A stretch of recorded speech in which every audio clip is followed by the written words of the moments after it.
Então, boa noite a todos. Hoje é dia 14 de setembro e nós vamos dar início, então, à disciplina de Contabilidade Avançada. O que eu quero falar para vocês agora de início é o seguinte. Vocês estão acompanhando aqui, né? Eu avisei a Ana que eu vou estar mandando a apostila, né? E eu já tinha falado com vocês na aula anterior, né? Sobre a questão dos princípios contábeis. Eu só dei uma melhorada aqui para facilitar, né? Mas assim, o contexto em si é basicamente o mesmo, né? Eu só dividi assim, colocando, já completei, né? Então eu falei coloquei os postulados contábeis, né? Que é o postulado, na verdade, ele vai falar da prática contábil, né? Aí, na sequência, eu falei dos princípios, convenções contábeis, né? Algumas normas de contabilidade, quem é que faz a estruturação das normas, né? O Conselho Federal, o IBRACON, é a própria CVM, né? E deixei um trechinho sobre a estrutura conceitual, né? Então, a estrutura conceitual, ela foi feita pelo CPC, Comitê de Pronunciamentos Contábeis, né? É uma resolução do próprio Conselho e fala da parte estrutural da contabilidade, né? Então, assim, à medida que a gente for desenvolvendo a disciplina, vocês já vão entendendo melhor, né? E aqui eu falei novamente dos princípios, né? Então, entidade, prudência, continuidade, competência, oportunidade, o registro pelo valor original e o princípio da atualização monetária, que ele foi revogado. Então, ele nem está suspenso, ele está revogado. Mas, se for necessário, ele volta novamente a fazer parte dos princípios, porque é aquela questão, né? Se a inflação atingir 100% em 3 anos, aí ele tem que ser reativado, né? As explicações, a única diferença que tem aqui é que além da explicação dos princípios, né, tem um exemplo. Então, cada um dos princípios tem um quadrinho aí falando sobre um exemplo dos princípios, né? Então, tem aqui todos eles e os exemplos para facilitar o entendimento. Então, o que eu quero pedir para vocês de início é o seguinte, tem aqui alguns exercícios na página 8, né? Então, assim que terminar a aula, eu já mando a apostila, né? Que nem eu expliquei que ela tô terminando a unidade 3, né? De montar a unidade 3, e aí eu já mando ela completa, mas eu vou mandar o primeiro bimestre, que é a unidade 1 e 2, e depois eu mando ela completa com todas as unidades, né? Então, tem alguns exercícios aqui que eu vou pedir que vocês façam e mandem para mim. Só que assim, não precisa copiar a questão, não precisa fazer nada. Basta você pegar e colocar exercício de contabilidade avançada, põe seu nome completinho e põe as questões, né, de 1 até 10, se eu não me engano, né? E a letra A, B, C, D ou E. Só isso. Não precisa fazer nada mais do que isso. São 10 questões. Aí. Ok? Eu já vou pontuar vocês. E nós vamos começar a falar hoje sobre investimentos. Então, o que acontece, né? A parte do ativo da empresa é sempre algo extremamente importante, né? O contador tem que sempre estar, vamos dizer assim, tomando um cuidado especial com relação à parte dos ativos. E dentro desses ativos, principalmente a parte dos investimentos, né? Então, o que vai acontecer? O contador ele tem que conhecer um pouquinho de gestão financeira, né? Um pouquinho dessa questão dos investimentos, além da própria contabilidade, né? Aí, nós temos aqui, no ativo, o grupo de investimentos. Ele é de longo prazo, ele está no ativo não circulante, né? E lá nós vamos estar registrando as participações permanentes. O que são participações permanentes? Podem ser ações, podem ser títulos de participação societária, podem ser cotas, né, de outras empresas. E sempre que a gente classificar nesse grupo, no caso, esse tipo de investimento, a gente tem que lembrar, a empresa faz esse tipo de investimento com interesse de controle acionário ou de obtenção de dividendos. Ou ela está fazendo esse investimento para controlar outra empresa, ou ela está fazendo esse investimento para poder ter uma parte do lucro dessa empresa. Então, o que é um investimento? O que significa investimento? Se a gente for analisar do ponto de vista do investidor e a aplicação de capitais em outras empresas, né, ela é muitas vezes para compra de ações ou de cotas. Então, assim, uma empresa que tem sobra de caixa, ou seja, tem um pouco de dinheiro sobrando, elas podem investir na compra de ações ou cotas de outras empresas. Esse investimento ele poderá ser de caráter temporário ou permanente, certo? Conforme seu grau de liquidez ou realização. Então, aqui tem um ponto interessante. Quando a empresa faz um investimento em outras empresas, sempre o contador tem que questionar o administrador e perguntar: esse investimento ele é de caráter temporário ou ele é de caráter permanente? Se é de caráter temporário, ele não pode ir no grupo de investimentos. Ele tem que ir no ativo circulante. Se ele for de caráter permanente, aí ele vai no grupo de investimentos, lá no ativo não circulante. Certo? Então, o que a gente pode dizer? O fator tempo, a intenção e transformação em moedas são fundamentais para o registro desse ativo, desses investimentos. Então, no grupo do ativo permanente, na conta de investimentos, serão registrados os investimentos de caráter permanente. Esses investimentos vão ser sempre avaliados ou pelo método de custo ou pela equivalência patrimonial. E os investimentos temporários, né, que são aqueles que a empresa compra as ações e depois ela vai revender as ações para poder fazer ganhar dinheiro, né? Então, é aquela coisa que fala assim, ela tem intenção de realização até o término do exercício social seguinte, né? Terão sempre como critério de avaliação, né, por provisão para desvalorização em relação ao mercado. Então, assim, eles são avaliados pela cotação de mercado. Então, já é um investimento diferenciado, né? Não é nem pelo método de custo, nem pela equivalência patrimonial. Então, já é pelo próprio mercado. Aqui nós temos alguns exemplos de investimentos. Nós podemos ter participações em outras empresas, que é o que nós estamos falando agora, e aí nós podemos classificá-los em temporários ou permanentes. Nós podemos ter obras de arte, é muito comum a empresa fazer investimento desse tipo, né? Ouro também. E podem ser também imóveis que não sejam destinados à venda e que também não sejam utilizados pela empresa. Ou você tem um imóvel para valorização ou para aluguel. Tá? Então, isso é um exemplo de investimento. Quando a gente fala das participações societárias permanentes, eles são investimentos que uma empresa faz em outras sociedades, ou coligadas ou controladas, e que não são destinados à venda. Então, quando a gente fala de participação permanente, a gente está falando assim, olha, a empresa não vai se desfazer disso. Ela vai continuar com esse investimento aí, vamos dizer, não vou dizer para sempre, né, mas por um longo período, ok? Então, em outras palavras, a companhia não pode ter a intenção de vender os investimentos, ou seja, se desfazer dos investimentos, né? Porque eles têm caráter permanente. Então, é só lembrar, caráter permanente ou é controle societário ou como uma fonte permanente de renda, dividendos. Deixa eu até colocar dividendos aqui para ficar mais claro, né?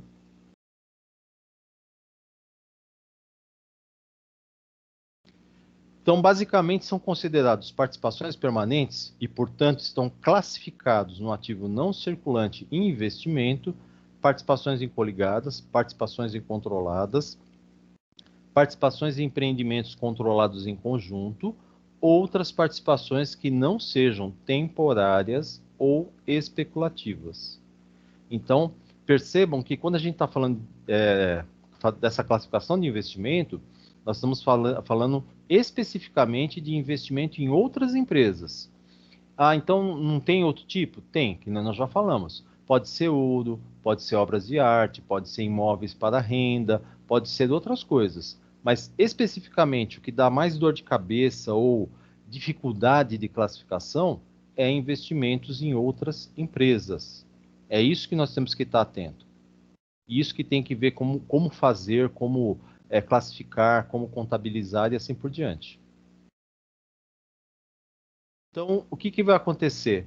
Existem diversas formas de investimento, porém, todas elas devem ser registradas no ativo, por se tratarem de recursos dos quais se esperam benefícios econômicos futuros. Então, precisa lembrar assim, sempre que se fala em investimento, o que eu estou pensando?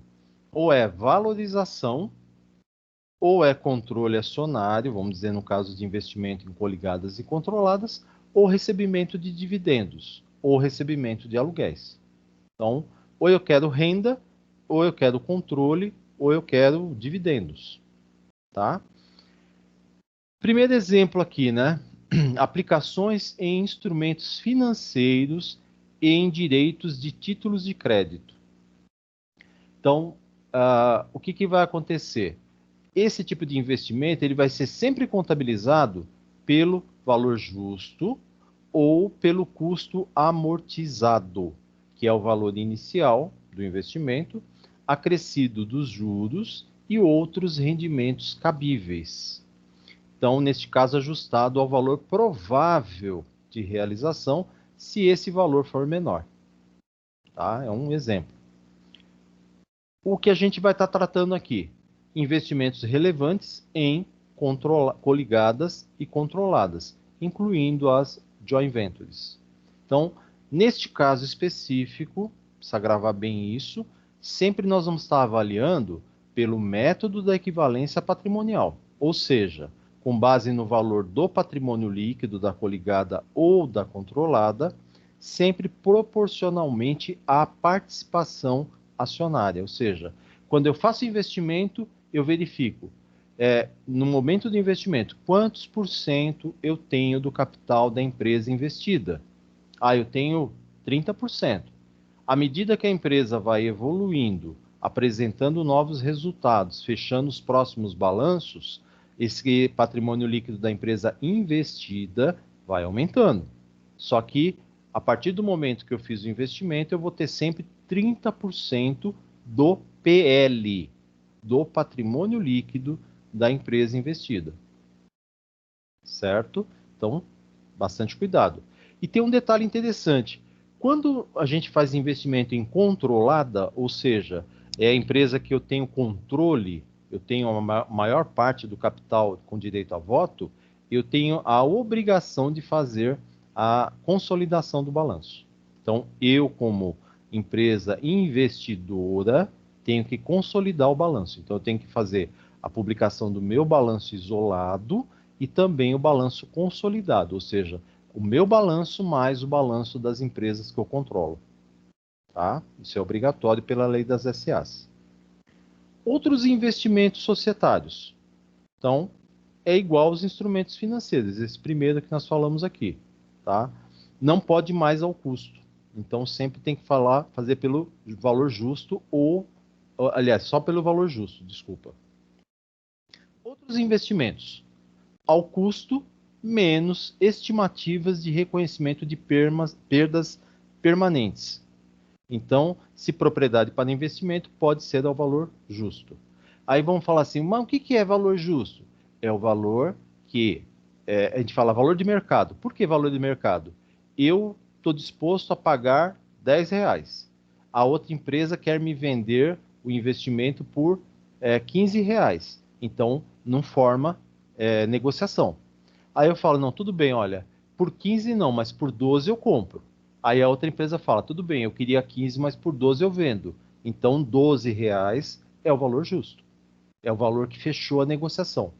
Tá? Ou seja, que o comprador está disposto a pagar e o vendedor está disposto a receber. Isso chama-se valor justo. Perfeito? Tranquilo até aqui, gente? Vocês estão quietinhos aí? Tá todo mundo entendendo o que eu estou falando? Sim. Perfeito. Então, vamos... Oi? Alguém tentou falar e não deu uma truncada aí. Eu acho que fui eu que ativei, mas não era nada não. Perfeito. Então vamos lá. O ponto central aqui que nós vamos estar falando, sempre quando a gente fala dessa parte de investimentos, né, nós estamos falando de investimentos societários, então são investimentos em coligadas e em controladas. Então nós temos aí os pronunciamentos, está errado aqui, deixa eu dar uma corrigida. Pronunciamentos. Então, pronunciamentos técnicos do CPC foram emitidos sobre os investimentos e o conceito para a correta contabilização, porque é para poder deixar claro, porque a lei das SAs, ela só especificou algumas coisas, ela deu as regras gerais. Aí o Conselho, através do Comitê de Pronunciamentos Contábeis, foi e criou um CPC específico, que é, por exemplo, o CPC 10, que vai falar sobre investimentos em coligadas, né? O CPC 30, que vai falar sobre instrumentos financeiros, reconhecimento e mensuração e assim por diante. Então, o Comitê de Pronunciamentos Contábeis, ele veio explicar detalhadamente, né, como deve ser feita a contabilização do investimento inicial, as valorizações de investimento, se você por acaso vender do investimento, como você deve contabilizar, se o investimento der perda, como você deve contabilizar e assim por diante. Ok? Então, sempre que tiver uma dúvida sobre contabilização, nós vamos estar falando um pouquinho sobre contabilização, mas se houver qualquer dúvida, consultem sempre o CPC, o Comitê de Pronunciamento Contábil, para ver qual é a postura, o que eles têm a dizer sobre determinadas formas de contabilização para cada um dos investimentos. Quando a gente fala de participação em coligadas, então a gente precisa deixar claro aqui, ó, uma empresa, ela é considerada coligada quando a companhia investidora exerce influência significativa na administração, mas não a controla. Então tem até o desenho aqui, né? A companhia investidora, aquela que está investindo na outra, né? Ela exerce uma influência, mas não tem o controle da outra empresa. Perfeito? Então a Lei 6.404, ela traz o conceito da empresa coligada no artigo 243. Ele fala para nós no parágrafo 1º, são coligadas as sociedades nas quais a investidora tenha influência significativa. Tá, mas o que é uma influência significativa? Aí vem as explicações, né? Então, influência significativa é o poder de participar nas decisões financeiras e operacionais da investida, sem controlar de forma individual ou conjunta essas políticas. Perfeito? Então, é esse o grande detalhe, né? É poder, influenciar, mas não controlar, propriamente dito, né? Como é que a gente caracteriza a influência significativa? Conforme a redação do próprio CPC 18, ele vai falar para nós assim, ó, se o investidor mantém direta ou indiretamente, por exemplo, por meio de controladas, né? Espera aí que alguém está tentando entrar. Moisés. Pronto. Então, por meio de controladas, 20% ou mais do poder de voto da investida, ou seja, ele tem 20% das ações que dão direito a voto, né, ou um pouquinho mais, presume-se que ele tem influência significativa. Então, é uma presunção, a menos que possa ser claramente demonstrado o contrário. Então, assim, a não ser que a empresa demonstre, a investidora fala, olha, eu tenho 20% das ações com direito a voto, mas eu não tenho influência, porque 20% você tem a menor parte, né? Você é um investidor minoritário, mas tem que ser demonstrado que a empresa não, a investidora não tem então essa influência. Por outro lado, se o investidor detém direta ou indiretamente por meio de controladas, né, por exemplo, menos de 20% do poder de voto da investida, presume-se que ele não tenha influência significativa, a menos que essa influência possa ser claramente demonstrada. Nós já vamos mostrar o que seria os exemplos, né, dessa influência significativa, né? Então, a propriedade substancial ou majoritária da investida por outro investidor não necessariamente impede que o investidor minoritário tenha influência significativa. O que ele está dizendo para nós é assim, ó, vamos supor, eu tenho aí 20% de ações com direito a voto de uma determinada empresa. Só que a Ana, ela tem 60% das ações com direito a voto. Só que eu consegui nomear uma pessoa para ser o presidente da empresa. Então, eu mesmo com 20% apenas de ações com direito a voto, eu tenho influência significativa. Porque eu consegui nomear o presidente da empresa. Tá? Isso não é uma coisa impossível, acontece.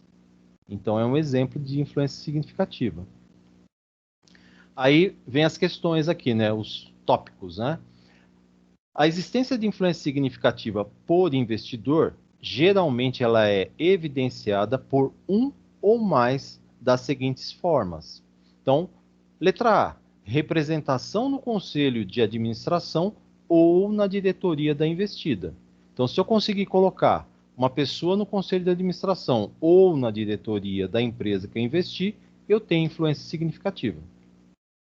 Segundo, item B, participação nos processos de elaboração de políticas, inclusive em decisões sobre dividendos e outras distribuições. Ou seja, eu tenho uma influência para poder decidir como é que a empresa investida vai distribuir lucros. E para mim isso é interessante, eu sou investidor, eu quero receber o lucro. Então, se eu tenho participação nesse processo decisório, eu tenho influência significativa.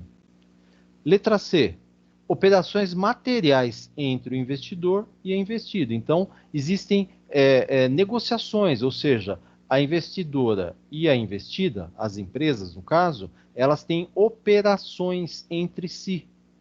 Se existem operações entre si, então assim, eu consigo influenciar a investida a comprar da minha empresa, e a minha empresa é a empresa investidora, eu tenho influência significativa. Intercâmbio de diretores ou gerentes, ou seja, eu consigo trocar, pegar um diretor da minha empresa e trocar com o diretor da empresa investida. Então, se eu consigo fazer esses intercâmbios, essas mudanças, eu tenho influência significativa. Ou fornecimento de informação técnica essencial, ou seja, se eu consigo pegar informações técnicas essenciais da empresa investida, eu tenho acesso a essas informações, eu tenho influência significativa, mesmo tendo, sendo um investidor minoritário, mesmo tendo pouca porcentagem, né? Uma porcentagem pequena de ações com direito a voto. Então, é esses cuidados que a gente tem que ter. Professor. Pode falar. No tópico C que você falou, né, a participação quando envolve operações materiais entre o investidor e a investida. Sim. Isso pode ser considerado uma prática em conflito de interesses? Olha, vamos dizer assim, isso acontece com muita frequência, tá? As empresas, quando você tem investidor e investida, muitas vezes a investidora acaba influenciando para que a investida compre ou tome serviços da investidora. Isso é muito comum, certo? É uma maneira até de você manter o lucro dentro do mesmo grupo societário, vamos dizer assim, né? Se você não tem o lucro numa empresa, você vai ter na outra, né? Mas assim, conflito de interesses, a não ser que outro acionista da empresa questione, né? Se não houver questionamento por outro acionista, é uma operação válida, não tem problema nenhum. Entendi. Tá bom? Uhum. Participações em controladas. Aí já vamos ver então como é que seria essa questão da controlada. Opa, alguém está chamando, deixa eu ver quem que é. Edivaldo.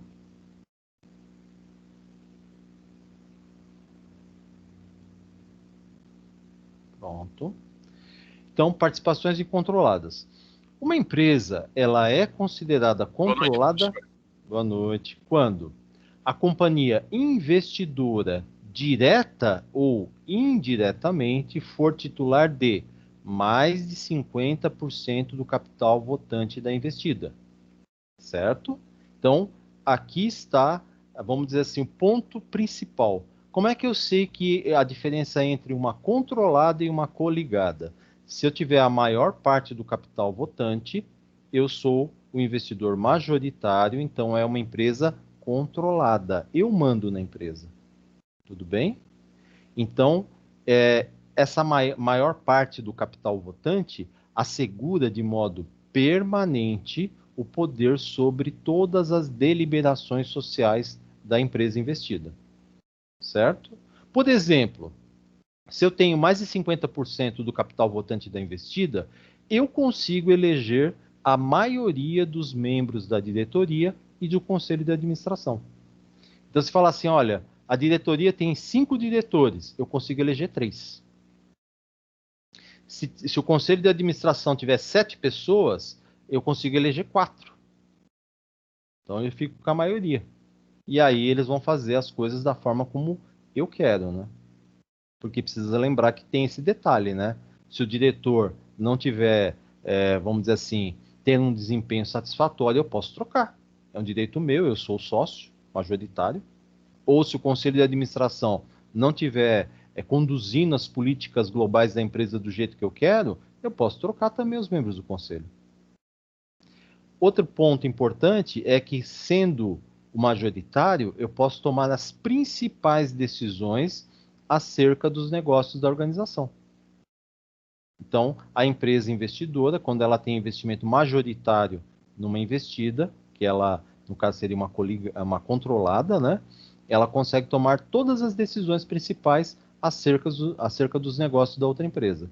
E isso é permitido de acordo com a legislação societária.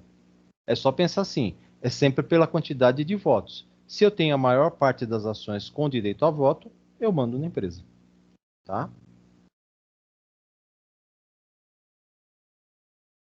Aí nós temos a questão das participações em empreendimentos controlados em conjunto, as joint ventures, né?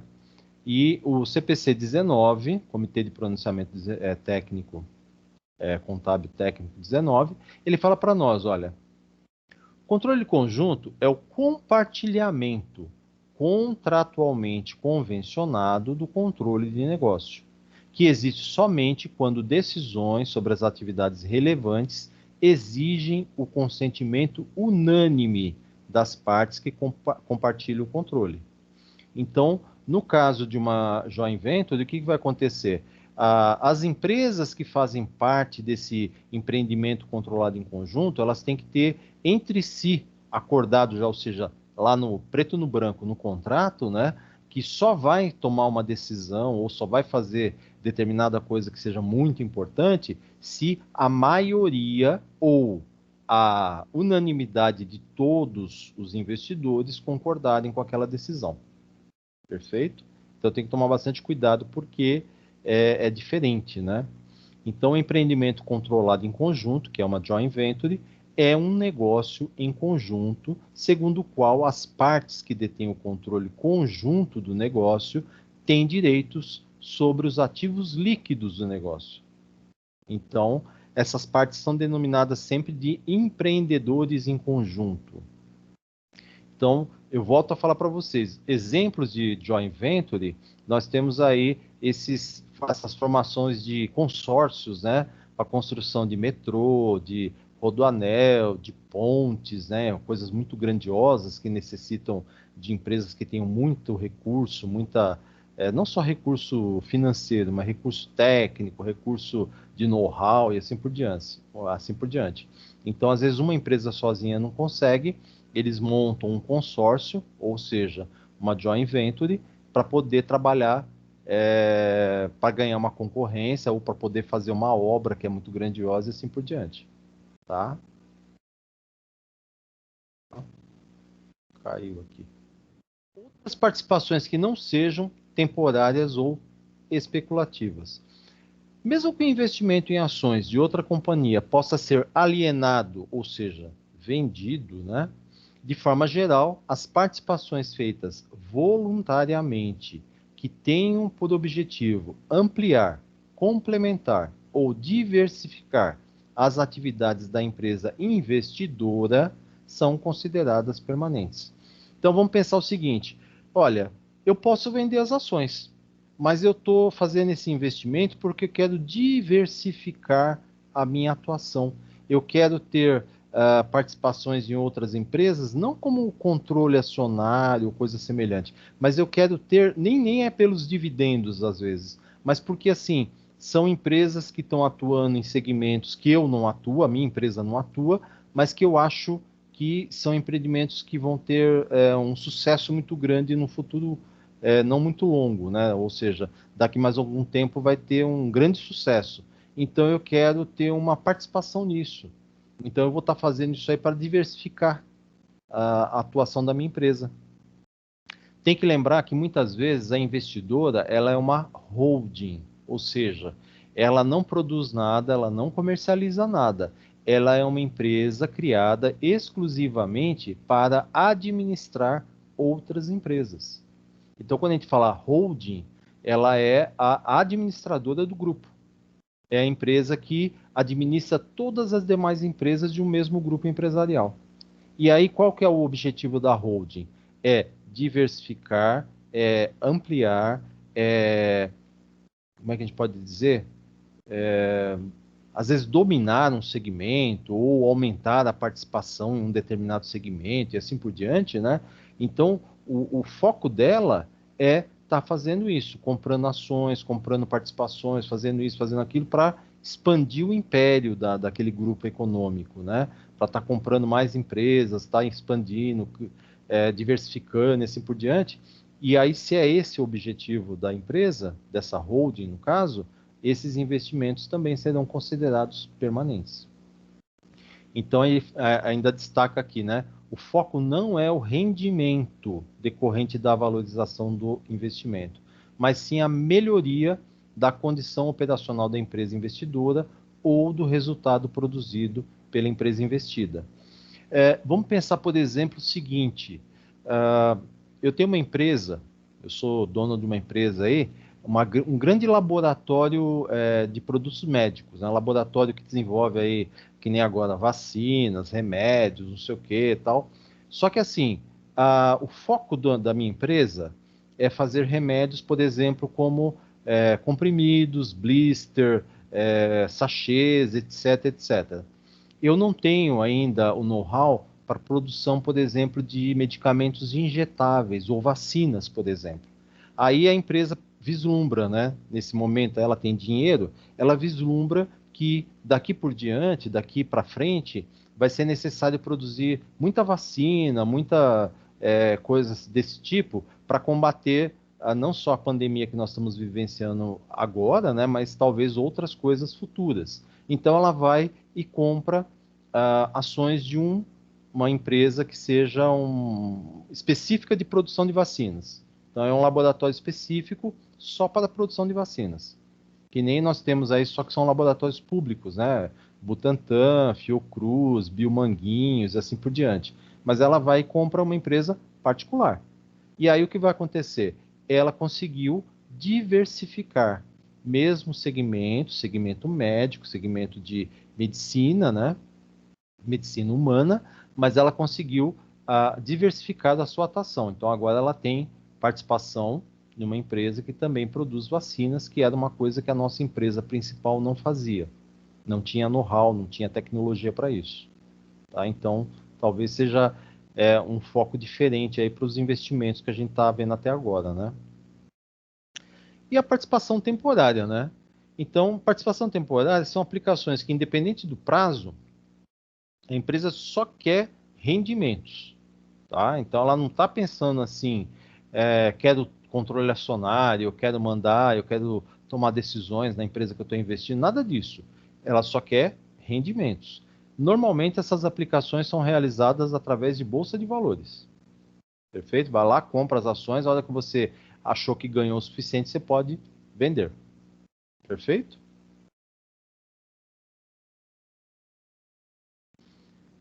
Olha que interessante. Participações temporárias, elas devem ser classificadas no ativo circulante, certo? ou no ativo não circulante, não é investimentos, é não circulante. E elas são consideradas como instrumentos financeiros. Então, por que nós estamos destacando isso, né? Não pode classificar no subgrupo de investimentos. Eu tenho que classificar ou como longo prazo, né, realizável a longo prazo, ou circulante. Por que a gente tem que saber o interesse da empresa, o que a empresa pretende fazer com o investimento? Se a empresa falar assim, olha, eu pretendo vender essas ações até 12 meses, né? Então eu estou comprando agora, mas dentro de um ano eu estou vendendo. Então, se é dentro de um ano, ativo circulante. Você vai lá, instrumentos financeiros, ativo circulante.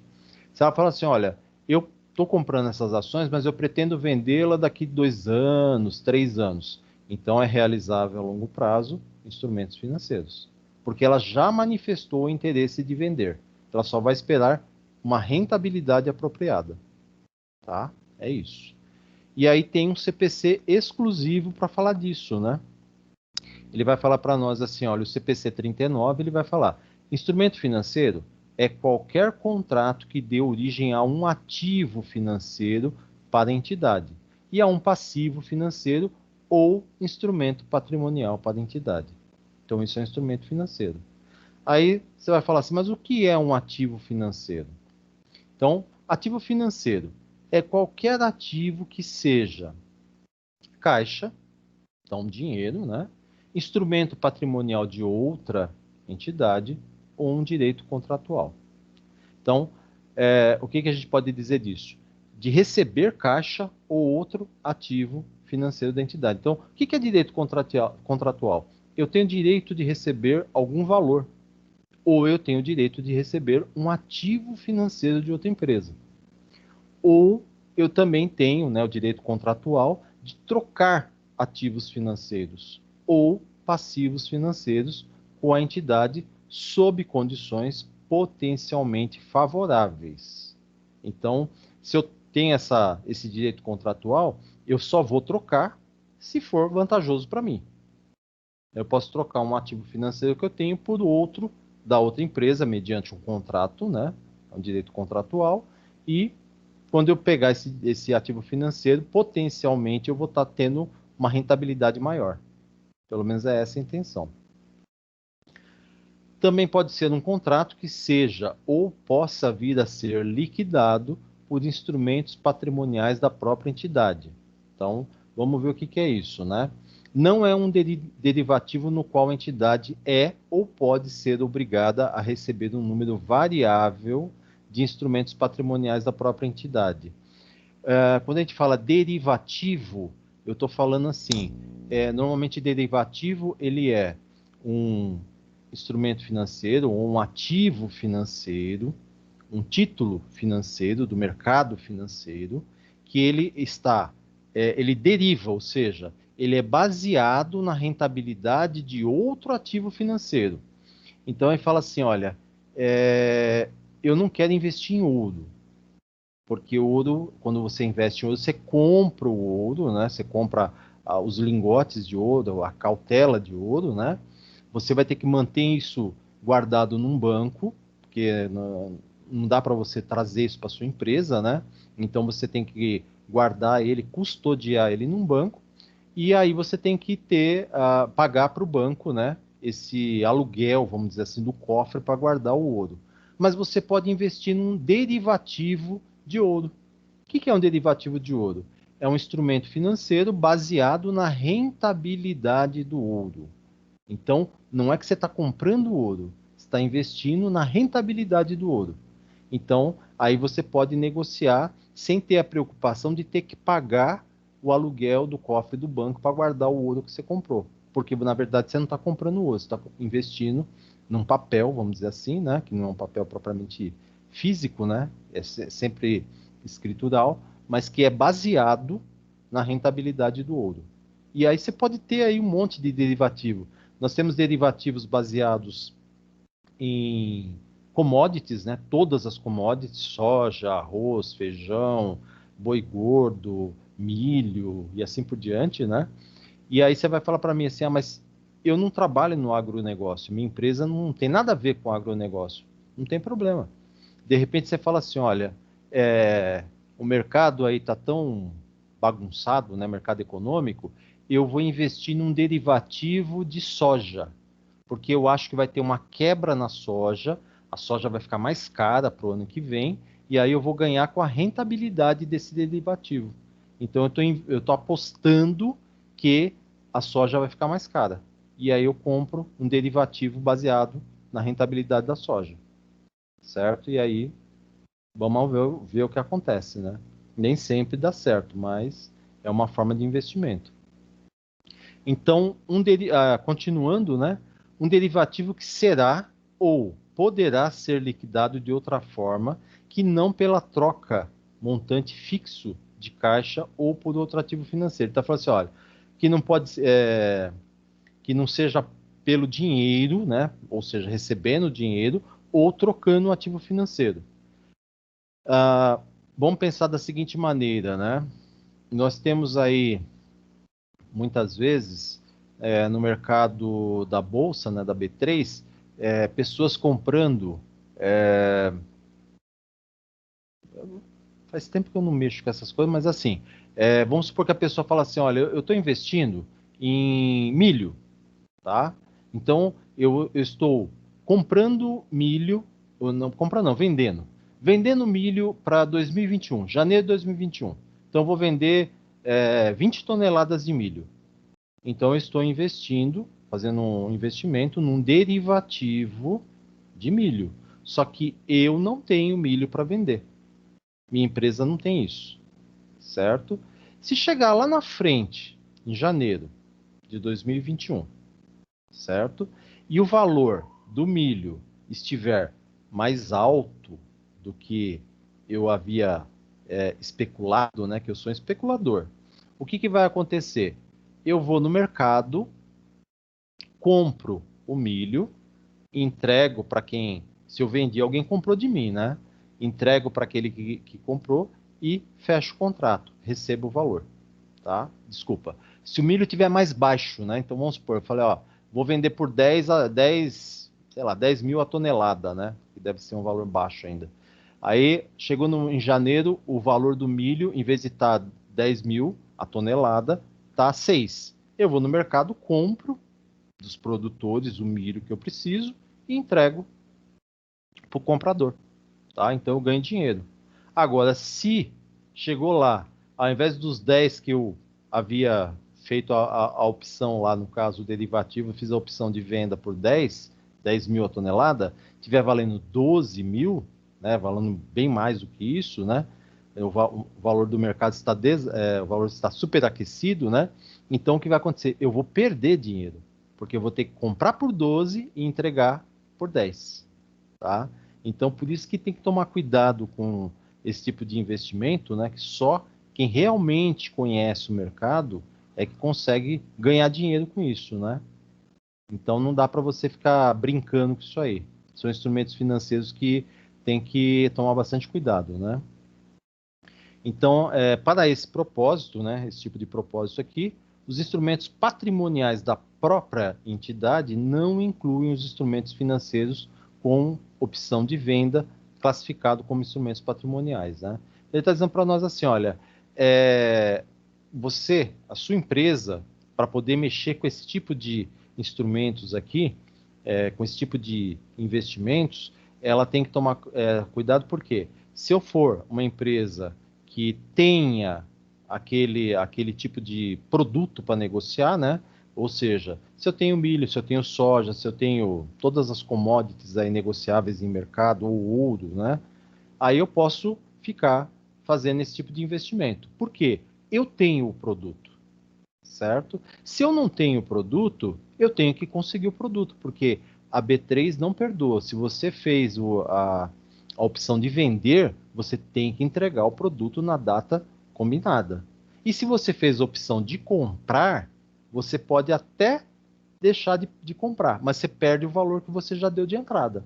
Porque toda vez que eu compro um derivativo, né, toda vez que eu faço investimento de opção de compra, eu tenho que dar uma parte do valor e aguardar o vencimento. Aí no vencimento eu vou olhar. Olha, eu queria comprar boi gordo. Eu ia pagar 10 lá pela arroba, né? Combinei que eu vou pagar R$ 10. Quero comprar. Aí chegou no dia de fechar o contrato, né? Eu olhei no mercado, em vez dos 10 que eu me ofereci para comprar, o mercado está vendendo por 8. Então é mais fácil eu comprar no mercado. Só que todo o valor que eu dei de entrada eu perdi, certo? E aí, aquele que queria vender pode vender no mercado, não tem problema nenhum. Só que ele já vai ganhar uma parte, que seria o spread no caso aí, né? Para não ter a perda total, né? Então aquele valor que eu já paguei, eu perdi, certo? Então tem que tomar bastante cuidado com esse tipo de negociação. E o passivo financeiro, né? Passivo financeiro é qualquer coisa, né? Que se refira a uma obrigação contratual, ou seja, entrega de dinheiro ou de um ativo, né? A uma entidade. Também pode ser a troca de ativos financeiros ou de passivos financeiros. Aí, o que vai acontecer? Nesse caso, com condições potencialmente desfavoráveis, ou seja, eu vou entregar, mas eu não vou ter lucro, eu vou ter prejuízo. Então, não é um ativo financeiro, é um passivo financeiro. Aí você vai falar, mas por que você vai entregar se você vai ter prejuízo? Por força de contrato, né? Se eu tenho um contrato e tenho que cumprir o contrato, eu sou obrigado a entregar o produto ou entregar aquilo que foi combinado, mesmo que eu tenha prejuízo, né? Também pode ser o quê? Um contrato que será ou poderá ser liquidado por instrumentos patrimoniais da própria entidade, né? Então aqui, ó, um não derivativo no qual a entidade é ou pode ser obrigada a entregar um número variável de instrumentos patrimoniais à entidade. Quando ele fala um não derivativo, ele está dizendo assim, são opções futuras. Então, novamente, a gente entra no mercado da B3 que lida com essa questão de opções. Eu posso comprar uma opção futura de compra ou eu posso comprar uma opção futura de venda de qualquer commodity na B3, certo? Então, assim, o que é uma opção? Chegou no momento combinado, né, daqui 2 meses, 3 meses, sei lá quanto tempo, né? Eu tenho a opção de comprar ou não determinada coisa. Ou eu tenho a opção de vender ou não determinada coisa. Então são opções. É que ele fala não derivativo porque também se baseia em commodities, tá? E também tem a questão, né, um derivativo que será ou poderá ser liquidado de outra forma que não seja pela troca em dinheiro ou outro ativo financeiro, né? Então, nesse caso aí, eu posso trocar por outra coisa, por outro bem, por outro item do ativo, por exemplo, que não seja dinheiro. Mas tudo isso tem que estar previsto num contrato, certo? Não pode esquecer que tudo isso aí está vinculado a contrato. O que é um instrumento patrimonial? É qualquer contrato que evidencie uma participação nos ativos de uma entidade, dedução de todos os seus passivos. Então, assim, é um contrato que você tenha para negociar alguma coisa com uma outra empresa. Então, você fala assim, participação nos ativos, de que forma? Comprando, negociando, fazendo alguma operação comercial, né? Alguma operação entre as empresas.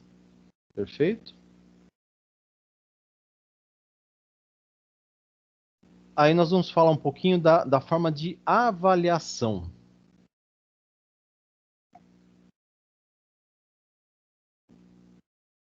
Quando a gente fala de avaliação nas participações permanentes, então nós estamos falando assim, ou são coligadas, ou controladas, ou empreendimentos controlados em conjunto, que são as joint ventures.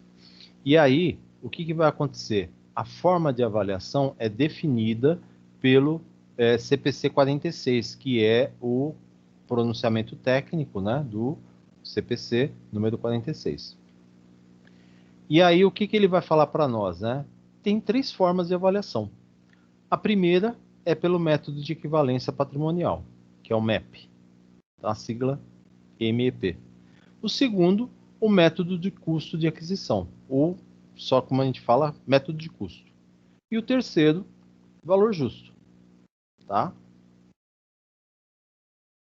O que acontece? A lei, a 6.404, 11.638, ela vai dizer que o método de equivalência patrimonial ele tem sempre preferência sobre o método do custo de aquisição. Ou seja, se for possível, né, se a gente tiver que escolher, sempre dá preferência pelo método de equivalência patrimonial. Então, dessa forma, se a participação permanente no capital de uma outra sociedade estiver incluída nas regras para avaliação pelo método de equivalência patrimonial, ou seja, se a participação tiver influência significativa, controle ou controle conjunto, um dos três, eu vou sempre utilizar o método de equivalência patrimonial. Tá? Então, se tiver influência significativa, controle ou controle conjunto, método de equivalência patrimonial. O método do custo de aquisição ele é sempre adotado para investimentos menores. Então, olha que detalhe interessante, né? Se o investimento é um investimento pequeno, investimento menor, eu uso o método do custo de aquisição. E o método da equivalência patrimonial é sempre para investimentos mais significativos. Perfeito? Professor, tem algum valor limite ou valor mínimo?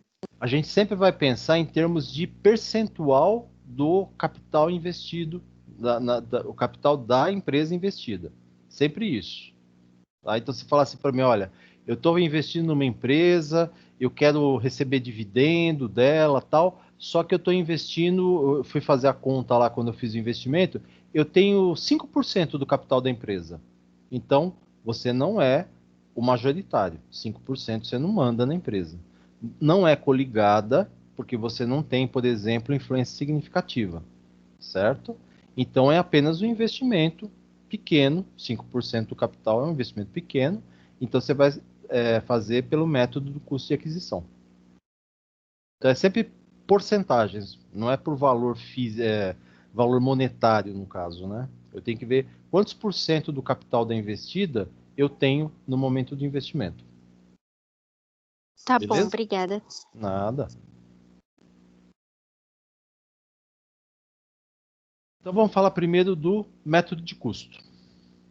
Então, pelo método de custo, o que vai acontecer? As ações ou as cotas de capital, elas são adquiridas pelo seu valor histórico, ou seja, quanto a investidora pagou para adquiri-las. Então, no momento do encerramento do exercício, se houver necessidade, a empresa deverá constituir a provisão para possíveis perdas na realização do investimento, para atender o princípio contábil, né? Custo como base de valor, se houver necessidade. Então, nesse momento, a investidora não registrará em sua contabilidade o resultado, o lucro ou o prejuízo apurado na investida. Para que seja aplicado o método de custo, né, os investimentos em outras sociedades não poderão ser relevantes, ou seja, inexistência de influência administrativa, né, e um percentual de participação que não atinja 20% do capital social da coligada, tá, da empresa que eu estou investindo. Então, não pode atingir 20%. Perfeito? Aí vamos lá falar da contabilização. Aqui eu quero que todo mundo fique bem atento, então, nós estamos falando do método de custo. Perfeito? Então, na data de aquisição, a empresa ABC, ela adquiriu em 31 de julho 1.000 ações da empresa Bons Lucros, por R$ 1.000. O investimento é de caráter permanente. Só que nós estamos avaliando pelo método de custo. Então, ela vai lá e coloca ativo não circulante, como é caráter permanente, investimento em outras sociedades. R$ 1.000, tira do banco, R$ 1.000. Perfeito? Tranquilo aqui na aquisição? Sim. Quando chegou em 31/12, Caiu ali. Voltando. Quando chegou em 31/12, a empresa Bons Lucros, ela foi distribuir R$ 700 de dividendos aos acionistas. E a empresa ABC, que é a investidora, ela possui 6% das ações. Então ela vai ter que fazer o quê? R$ 700 de dividendos vezes 6%, que é o que ela tem de ações. Perfeito? Então o que vai acontecer? Ela tem direito de receber R$ 42 de dividendos. Então, o que acontece? Como nós estamos lidando com investimento pequeno, ou seja, 6%, é bem abaixo de 20%, né, 20%, então ele tem que ser avaliado pelo método do custo de aquisição. Quando eu faço investimento e avaliação desta forma, ou seja, pequenos investimentos, investimentos que não sejam relevantes, mas são permanentes, ou seja, eu vou continuar com esse investimento por um longo período, né? Quando eu recebo o dividendo, eu vou lá no ativo circulante, dividendos a receber, e coloco a crédito de outras receitas operacionais, porque isso aí vai para o meu resultado. Eu sou empresa investidora, então vai para o meu resultado. Detalhe que assim, quando a empresa, a investida, ela divulga que vai pagar dos dividendos e fala qual é o valor e assim por diante, ela não faz o pagamento imediatamente. Por isso que a gente coloca em dividendos a receber, tá? Provavelmente ela vai pagar daqui 3 meses, 4 meses, né? Porque assim, fechou o ano, ela tem até um ano para pagar o dividendo. Ela tem até 12 meses. Normalmente eles não demoram tanto tempo, mas vamos pensar da seguinte maneira: fechou o resultado, uns 3 meses depois do fechamento do resultado e a divulgação dos dividendos, é feito o pagamento. Até que isso não aconteça, então eu que investi, minha empresa é investidora, então eu lanço em dividendos a receber outras receitas operacionais.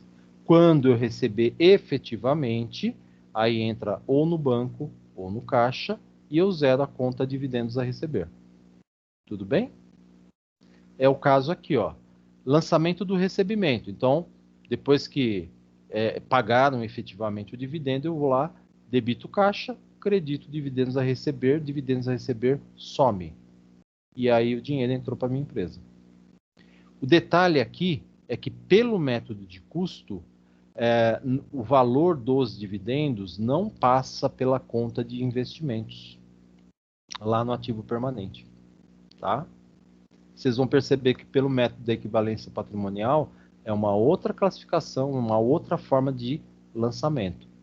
Então, primeira pergunta, essa parte aqui ficou clara para vocês? Esse aqui é bem simples, o método de custo ele não é muito trabalhoso, vamos dizer assim. Ficou claro quando é que quando faz investimento, como faz a contabilização, quando divulga os lucros, como faz a contabilização, e quando efetivamente recebe os dividendos, como é que faz a contabilização? Sim. Tranquilo, então? Posso passar para o próximo? Sim. Vocês já começaram a cochilar aí na aula, ninguém nem está escutando mais. Aqui ainda não. Ana Cláudia, Edivaldo, Lucas, todo mundo tá... Acordadíssimo. Tá bom, então. Sim, respondi. Beleza. Então vamos lá. Passamos então agora para o método da equivalência patrimonial, né? Então precisa lembrar assim, quando eu falo do método de equivalência patrimonial, eu estou falando, o investimento está sendo feito ou numa coligada ou numa controlada. Aí a forma de você contabilizar, a forma de você contabilizar recebimento de dividendos, tal, é diferenciada. Então, como se dá a apuração do valor do investimento? Então, segundo o próprio regulamento do imposto de renda, olha que interessante, hein? O valor do investimento será apurado mediante a aplicação da porcentagem de participação da sociedade investidora no capital social da sociedade investida.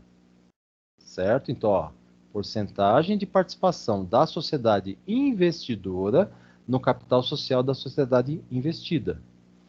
E aí, eu vou descobrir, olha, eu tenho 22% do capital, beleza. Então, para a gente saber a valorização, para a gente saber quanto que eu tenho efetivamente, agora eu pego esses 22% e aplico no patrimônio dela, no patrimônio líquido dela, certo? E aí vem as definições, né? E interessante, hein? Isso é definido pelo imposto de renda, hein? É o regulamento de imposto de renda que definiu, no caso, né? Regulamentou essa questão do método de equivalência patrimonial. Então, você vê que é tudo muito atrelado à parte de tributação, né? Então, o que eles também deixam para nós aqui definido, né? Patrimônio líquido.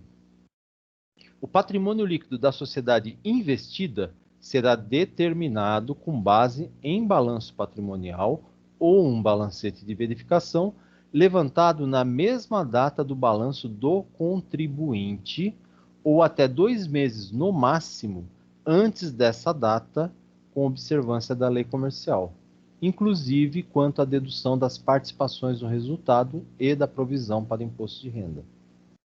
Então, é a sociedade investida, né? Então, aquela que vai gerar os dividendos, né? Então, precisa lembrar assim, a empresa investida gera os dividendos, ou gera o lucro que vai ser distribuídos para os investidores. E quem é o contribuinte? A empresa que fez o investimento, ou a empresa investidora. Beleza? Critérios contábeis. Se os critérios contábeis adotados pela investida, pode ser uma coligada ou uma controlada, e pela investidoras não forem uniformes, o contribuinte deverá fazer no balanço ou no balancete da coligada ou da controlada os ajustes necessários para eliminar as diferenças relevantes decorrentes da diversidade de critérios. Então ele está dizendo para nós o seguinte, olha, uma empresa investidora e uma empresa investida, uma controlada, por exemplo, elas não têm, alguns critérios contábeis são divergentes, eles não são uniformes. Então, faz a apuração dos balanços, investidor e investida. E aí, a investidora, junto com a investida, vai ter que fazer ajustes para poder eliminar as diferenças. Por isso que a gente fala que a investidora, quando ela tem o controle da outra empresa, né?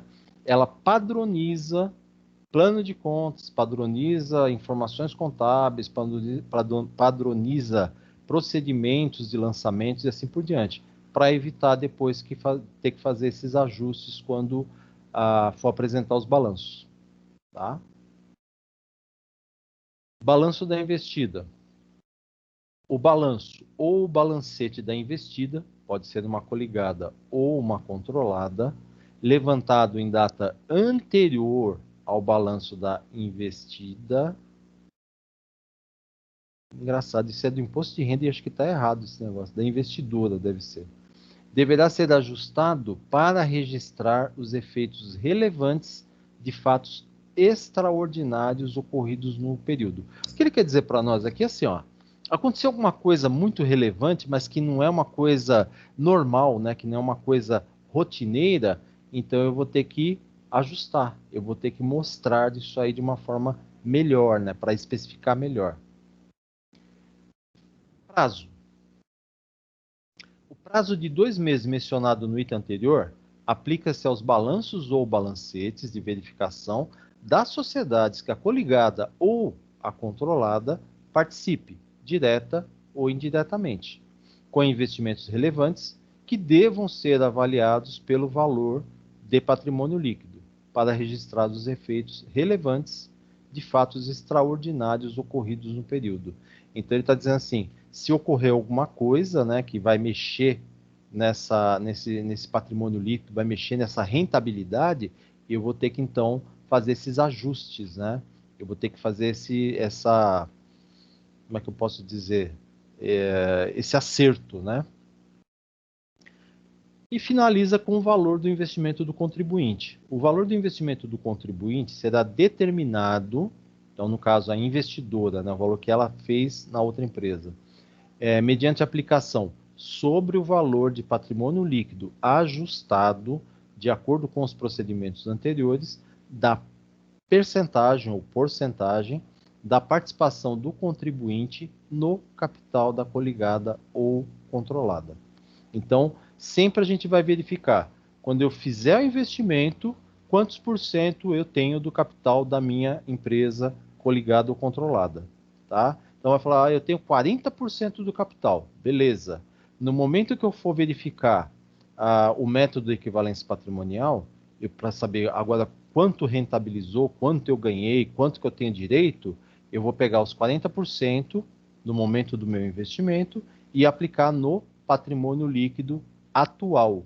Então, eu terei sempre 40% do patrimônio líquido atual, do patrimônio líquido evoluído, ou seja, depois de todas as rentabilidades, lucros e assim por diante. Lá no artigo 248 da Lei 6.404, né, ele fala para nós, né, tem por objetivo, então, esse método de equivalência patrimonial, avaliar os investimentos registrados no ativo permanente da investidora.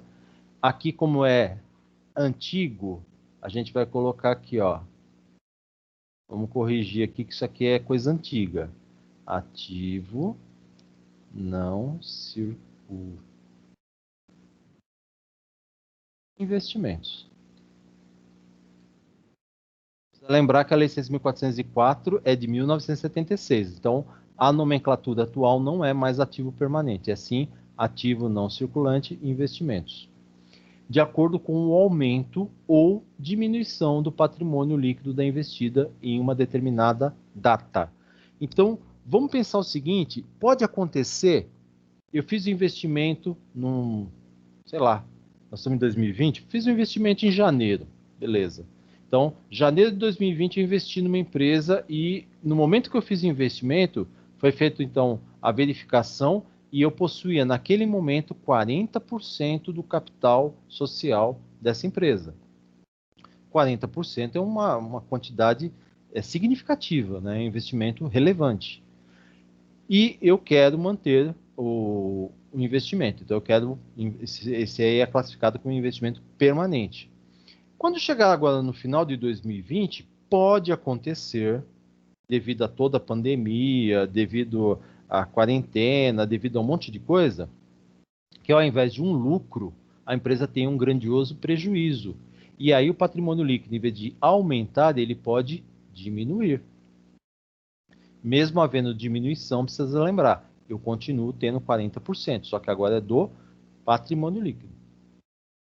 E aí, se houver uma redução do momento do investimento, no momento do fechamento do resultado, ao invés de lucro ou aumento patrimonial, eu vou ter uma redução. Tá? Então, isso também tem que ser contabilizado. Tem esses conceitos aqui, mas eu acho que até nós já falamos. Então, sociedades coligadas, né? Aqui é com até. Opa. Até 20%.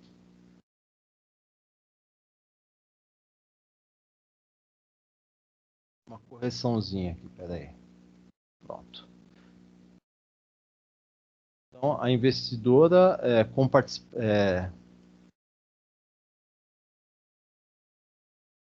terá participação de até 20% do capital social da investida, sem haver controle societário. Tá? Então, agora ficou certinho. E a sociedade controlada e controladora, né? A empresa investidora detém, direto ou indiretamente, mais de 50% do capital votante de uma empresa, de uma sociedade investida, denominada controlada. Então, assim não fica nenhuma coisa diferente, é tudo bem alinhadinho.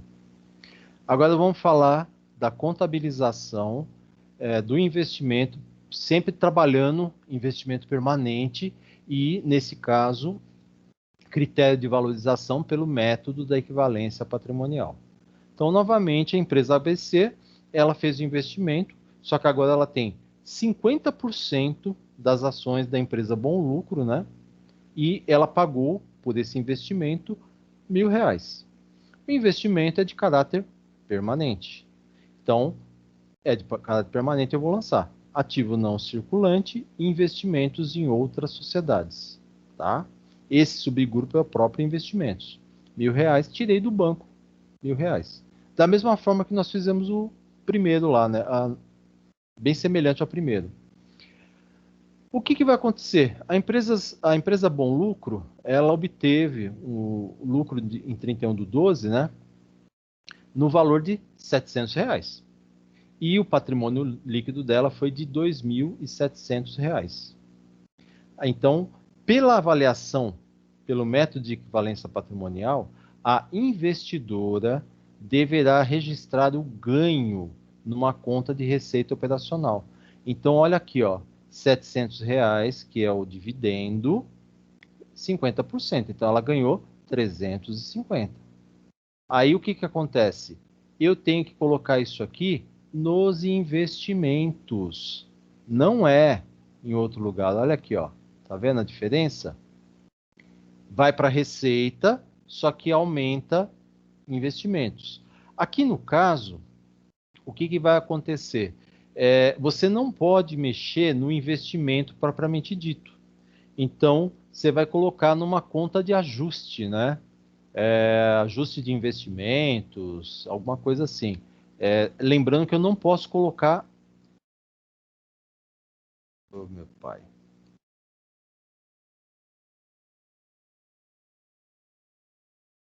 Eu não posso colocar na conta mesmo das ações, por quê? Eu não posso mexer no valor inicial dos investimentos pelo critério de registro pelo valor original. Então, eu vou colocar, por exemplo, eu tenho lá investimento na sociedade empresa Bom Lucros, beleza. Embaixo eu coloco ajuste de investimento empresa Bons Lucros. E aí o valor do investimento fica normal, R$ 1.000, e o ajuste positivo 350. Então, na verdade, eu tenho agora 1.350. O que vai acontecer também? Caso a sociedade investida, ela propuser o pagamento dos dividendos, o que vai acontecer, né? O ativo circulante, né? Dividendos a receber, o ativo não circulante, investimentos. Então, eu vou mexer lá naquela continha de ajuste de investimentos, ó. Essa aqui, ó.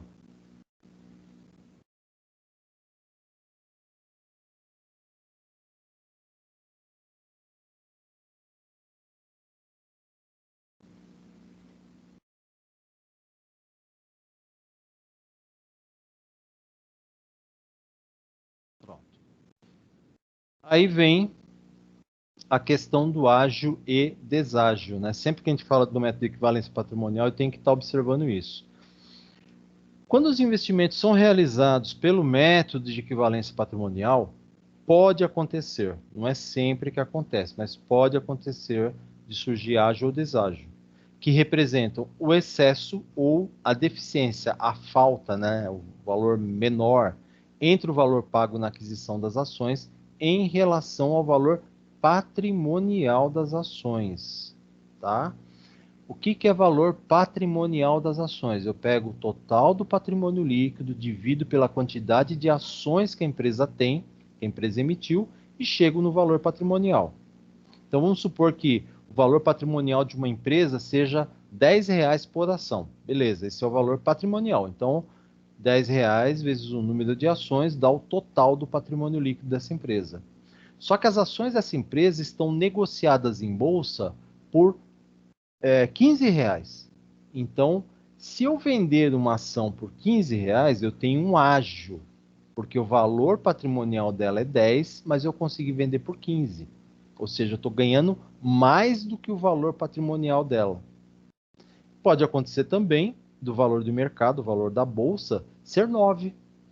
Então, ela vale 10, mas eu só consegui vender por 9. Então, eu tenho um deságio, ou seja, eu vendi abaixo do valor patrimonial da empresa, certo? Então, vamos falar aqui dos dois itens, né? O ágio, né? Ele ocorre quando o valor de mercado é superior ao valor contábil da investida, que deverá ser segregado no momento da aquisição, classificado na conta de investimentos, o custo de aquisição em conta e na conta de ágio, a diferença entre o valor de mercado e o valor contábil. Tá?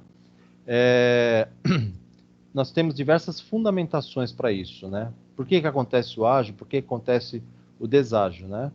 Diferença dos bens e direitos do ativo em relação ao mercado. Então, assim, o mercado às vezes está vendo expectativas futuras para essa empresa, por isso que está o valor maior do que o valor patrimonial da ação.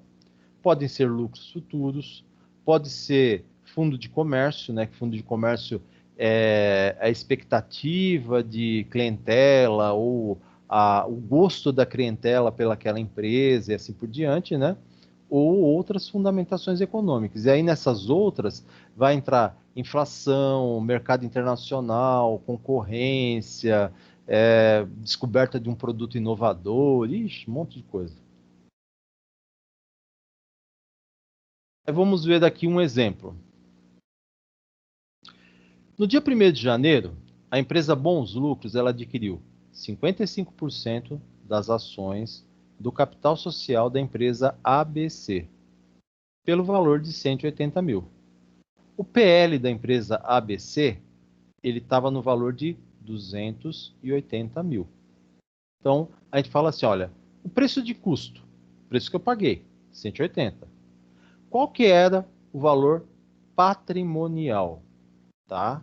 Então, se eu pegar 280 mil vezes 55%, que foi quanto que eu comprei das ações, né?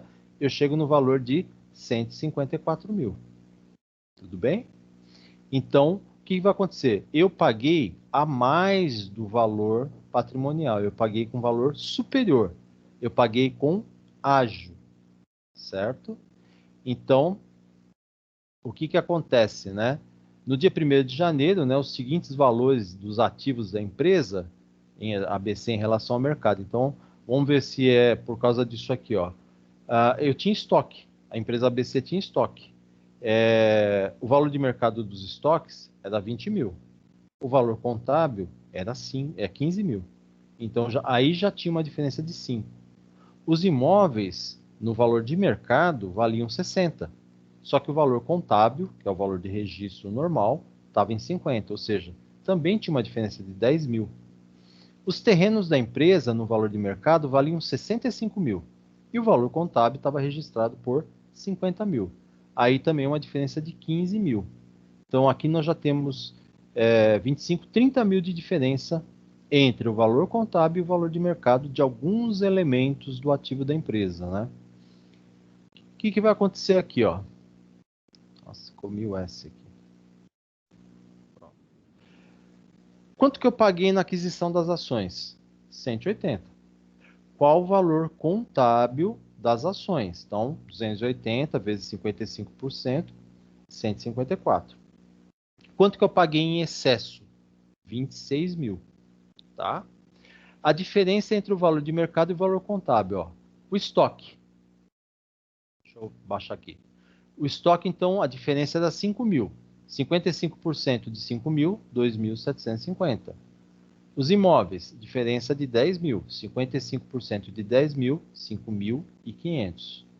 Os terrenos, diferença de 15 mil. 55% de 15 mil, 8.250. Tá? Parcela atribuída ao fundo de comércio, 9.500. Ok? Continuando aqui. Contabilização. Deixa eu deixar aqui visível só para a gente poder acompanhar. Aqui, pronto. Então, o que eu tenho que fazer? Investimento na empresa ABC. Isso é a empresa Bons Lucros, né? Então, 154 mil, que é o valor contábil, não é o valor que eu paguei. Aí eu tenho que lançar um ágio de estoques, 2.650, um ágio de imóveis, 5.500, um ágio em terrenos, 8.250, um ágio em fundo de comércio. Somando tudo, vai dar os 180 mil que eu paguei efetivamente nas ações. certo? E aí aquela questão, e se você não tiver uma especificação, porque às vezes você vai comprar as ações, quando você verifica, você viu que você pagou a mais, mas você não sabe por que foi pago a mais. Aí você vai falar, pode ser outras questões do mercado, né? Não tem nada a ver com a parte patrimonial da empresa.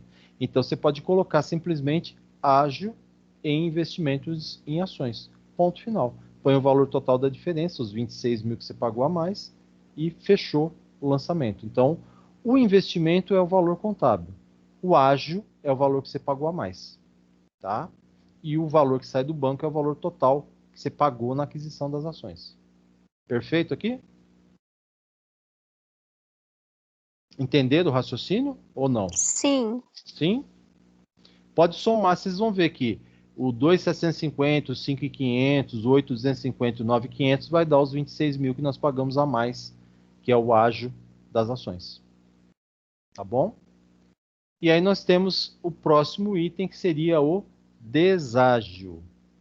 Então, o deságio ele ocorre quando o valor de mercado é inferior ao valor contábil da investida, que será classificado no grupo de investimentos em uma conta separada de deságio. Então, preço de custo, 100 mil, é quanto eu paguei nas ações, por exemplo, né?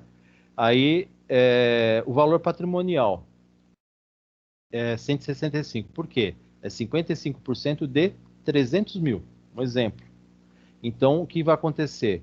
Se eu paguei 100 mil, mas as ações valem 165, eu paguei com deságio, ou seja, o valor que eu estou lançando, né, o valor que eu efetivamente paguei, não corresponde ao valor patrimonial. Então, aqui, deixa eu ver se tem a contabilização. Não tem. Vou fazer aqui embaixo. Espera só um segundinho. Eu devia ter feito isso antes, mas não deu. Espera aí.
Então vamos lá.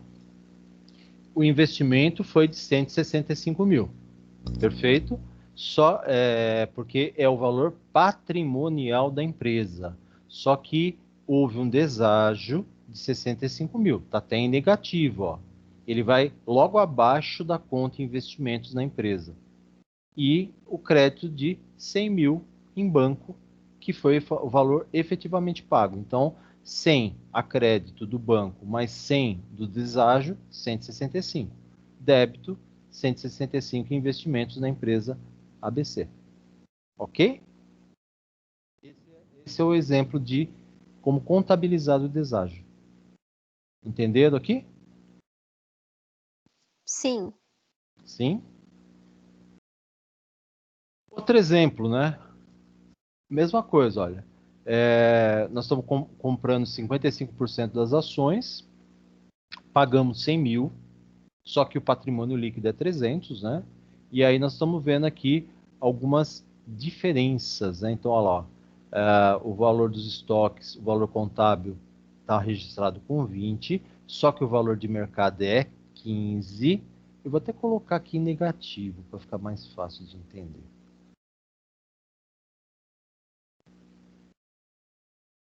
A mesma coisa, olha, os imóveis, ele tem um valor de mercado de 50, só que o valor de registro contábil é 60, ou seja, uma diferença de menos 10, e o valor dos terrenos é 50, só que está registrado com 65, então uma diferença de 15, negativo, né? Porque o valor contábil está sempre maior do que o valor de mercado, né? Então aí, no caso, para representar o deságio. Aí o que vai acontecer? Eu estou comprando, pagando 100 mil, que é o valor que eu efetivamente desembolsei. Só que o valor das ações é 55% de 300, 165. Ou seja, houve um deságio de 65 mil. Tá? Nesse caso aqui, aquilo que nós comentamos, olha. Uma parte eu sei que é dos estoques, uma parte eu sei que é dos imóveis, uma parte é do terreno. E o que eu não sei é uma parcela não fundamentada, ou seja, algum valor de mercado, né? Então, na verdade, o que eu fiz ali, ó? O investimento é de 165, aí eu fiz os deságios no valor de 65 mil, é só somar ali, e o crédito no banco, que é quanto eu desembolsei, 100 mil, tá? Então, não pode esquecer que o valor do investimento será sempre o valor patrimonial, não é o valor que eu gastei, o valor que eu paguei. É sempre o valor patrimonial das ações. Agora, se o valor patrimonial for menor do que o valor das ações, é isso? Não, peraí, calma, estou falando besteira. O valor patrimonial for menor, eu pago com ágio. Se o valor patrimonial for maior, que é o caso aqui, né? Eu paguei menor e o valor patrimonial é maior, eu comprei com deságio, tá? Que é o caso aqui do deságio.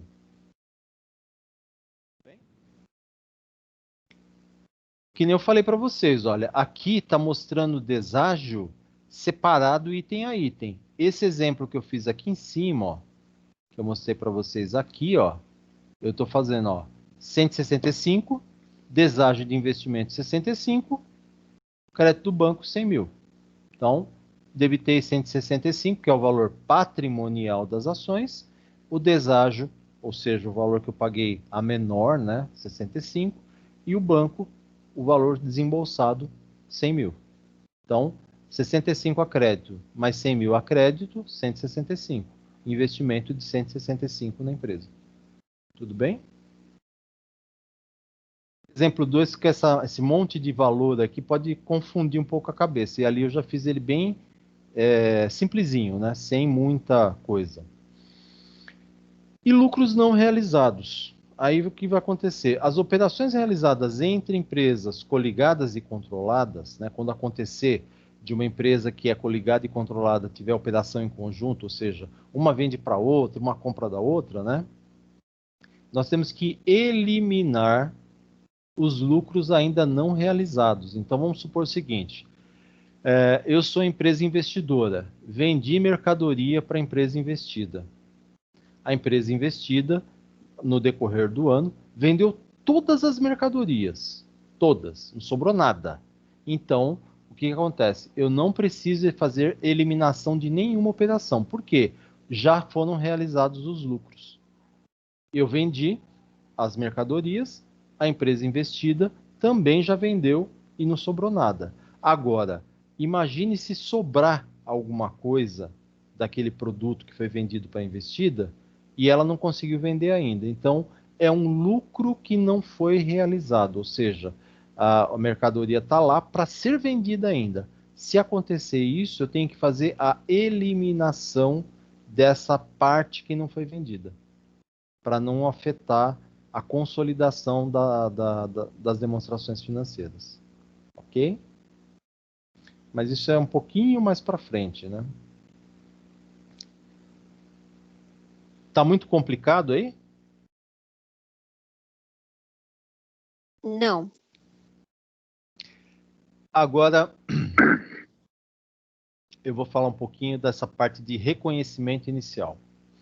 Então, o que acontece? Para a gente aplicar o método da equivalência patrimonial, inicialmente a gente reconhece o investimento pelo custo. Ou seja, pelo valor que foi pago, né? Pelo valor que você desembolsou. O custo corresponde sempre ao valor que foi desembolsado pelo investidor para a obtenção de uma determinada participação no capital, que lhe proporciona influência ou controle compartilhado. Ok? Esse custo, ele pode conter goodwill, que é expectativas de lucro futura, né? E precisa ser complementado em função de algum ganho de compra vantajosa. Então, o investidor que avaliar investimento pelo método de equivalência patrimonial, ele deverá sempre, por ocasião da aquisição da participação, desdobrar o custo em o valor patrimonial na época da aquisição, mais ou menos valia, e o ágio por expectativa de rentabilidade futura, no caso, o goodwill, se houver, tá?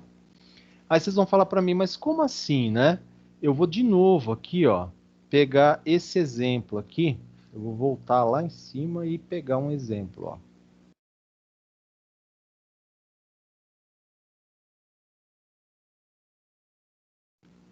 Eu vou pegar esse aqui, ó.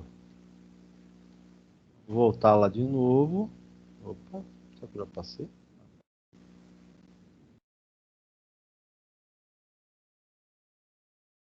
Aqui. Olha aqui. Então, novamente eu pego esse exemplo aqui, ó. Valor patrimonial. Então, qual que é o valor patrimonial? 165, que é 55% de 300 mil. Aí você vai falar, mais ou menos valia. O que é isso aqui? Ele está dizendo para nós, olha, é ágio ou deságio, certo? Se o valor patrimonial é maior do que o valor que eu paguei, é um deságio. Se o valor patrimonial é menor do que o valor que eu paguei com ágio. Agora vamos aqui aos detalhes, né? Então suponha que uma entidade, a entidade A no caso, ela esteja adquirindo 90% de participação da empresa B pelo valor justo, ou seja, valor de mercado. A empresa B foi considerada um negócio e na operação de aquisição seu patrimônio era composto da seguinte forma, né? A empresa B é adquirida, né? Então, os ativos adquiridos identificáveis, ou seja, aqueles que a empresa consegue identificar, eles, o valor justo deles era 1.000, só que o valor contábil era 900. Os passivos assumidos, 600, valor contábil, 600, não teve nenhuma diferença. O patrimônio líquido, 1.000 menos 600, 400, tá? Pelo valor justo.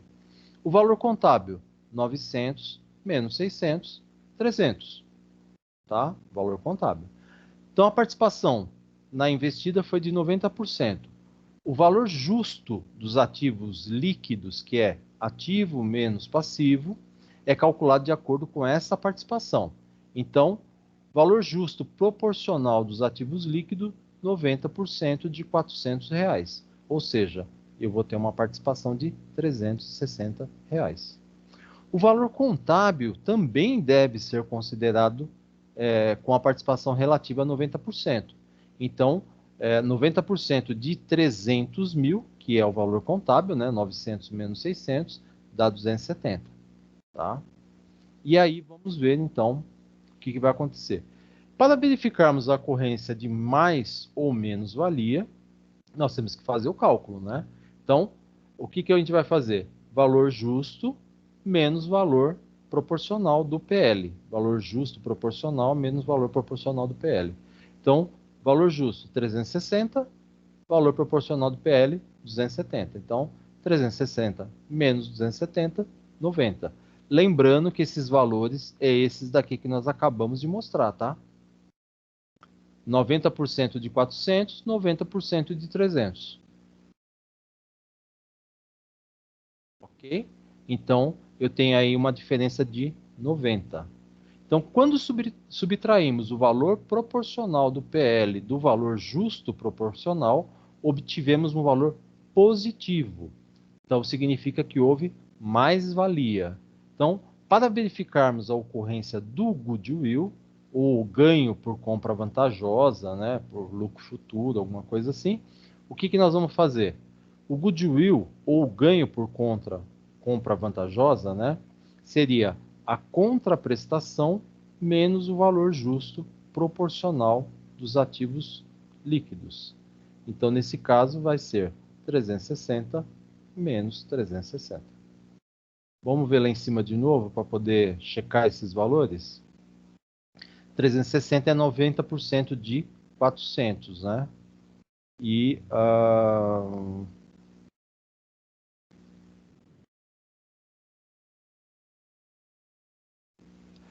tá. O valor justo proporcional 360, né? E o outro... Espera aí. Conta prestação. Bom.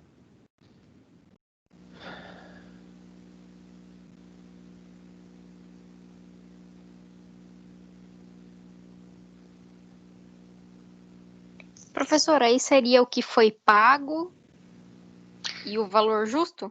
Isso, exatamente. Do valor pago e contra o valor justo. Deixa eu ver se é outro exemplo aqui, só para ver se não ficou estranho. Espera aí, vamos lá.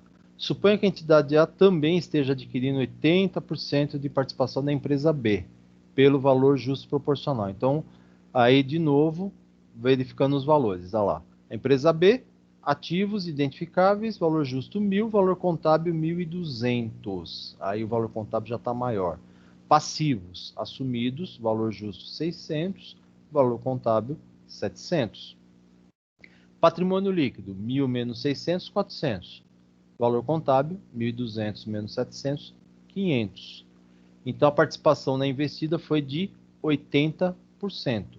O valor justo nos ativos líquidos é calculado de acordo com essa participação, né? Então, vamos de novo lá no cálculo.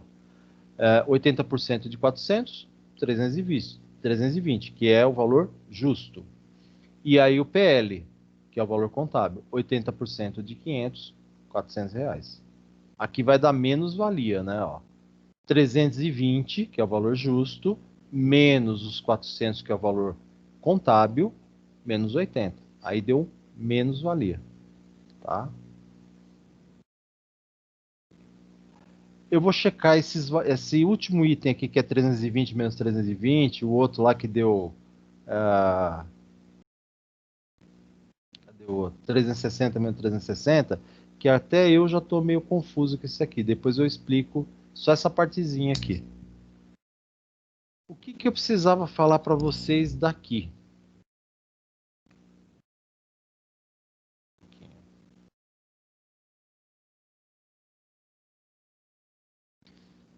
Eu vou fazer o seguinte.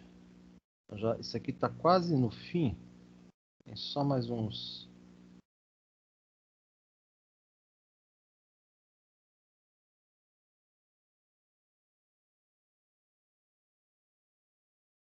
Aqui, eu vou pedir para vocês o seguinte.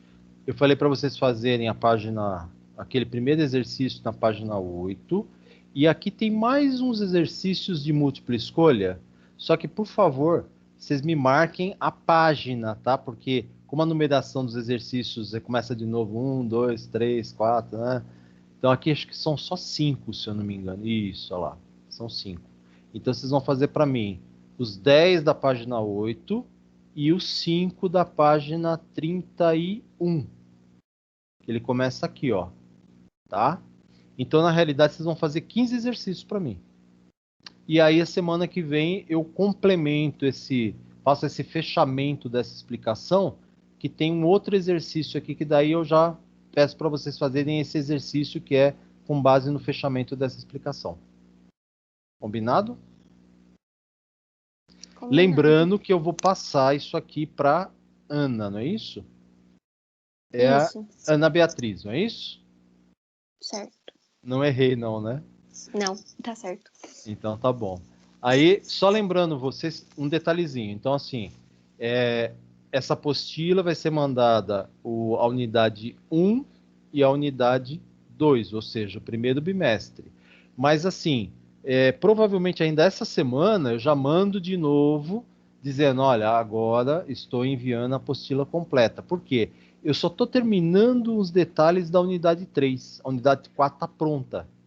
Então, para montar a apostila toda, só 3 que eu demorei mais tempo para organizar, né? Então, só está faltando essa daí para completar a apostila. Então, eu já vou mandar, porque vocês já vão fazendo os exercícios. Aí a Ana já distribui para vocês, que na minha listagem tem 5, 6 alunos só na turma de vocês, né? Então, vocês vão fazer página 8. Deixa eu até confirmar aqui para ver se é isso mesmo.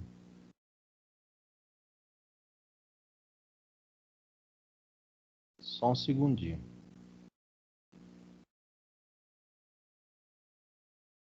Isso, ó. Então, vocês vão marcar para mim, né? Por exemplo, Ana Beatriz, né? Então, quando mandar um exercício para mim, vai colocar lá. Exercícios, página 8, aí coloca, né? Número 1A, 2B, 3C, 4D e assim por diante, tá? E página 31, aí começa de novo. Exercício 1, exercício 2, exercício 3, exercício 4 e assim por diante. Beleza? Serão 15 exercícios no total. 10 começando na página 8 e 5 começando na página 31. Tudo bem? Tudo bem. Tudo. Eu vou pedir uma outra gentileza. Quando vocês receberem a apostila, vocês vão ver que no começo da apostila eu estou falando sobre postulados, princípios e convenções da contabilidade. Então, eu peço por gentileza que vocês deem uma olhada. Eu fiz de uma forma bem didática, bem fácil, né? Mas caso vocês tenham alguma dúvida, na próxima aula vocês me cobrem e eu explico alguma coisa que ficar na dúvida. Combinado assim? Sim. Perfeito, então. Então eu vou encerrar por hoje e já deixar para vocês, ó. 10 exercícios começando na página 8, 5 exercícios de múltipla escolha começando na página 31, tá?